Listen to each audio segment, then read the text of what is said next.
స్వామివారు అలంకరణ లేకుండా ఎలా ఉంటారో తెలుసా?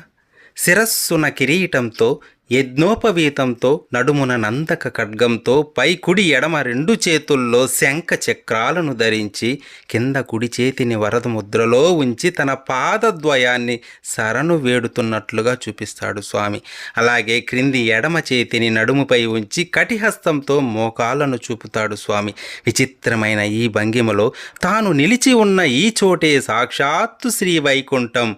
అంతేగాక నా ఈ పాదాలను శరణు వేడితే చాలు, ఎలాంటి వారికైనా సంసార సాగర సముత్తరణైక సేతో అన్నట్లు సేతువనై అగాధమైన సంసార సముద్రాన్ని మోకాళ్ళ బంటిగా చేసి సులువుగా దాటిస్తాను అంటూ కటిహస్తంతోనూ, మీ వరాలన్నిటినీ ఇస్తానంటూ వరదహస్తంతోనూ చూపుతూ ఒక సొంపైన భంగిమలో నిలిచి ఉంటాడు శ్రీనివాసుడు. ఓం నమో వెంకటేశాయ.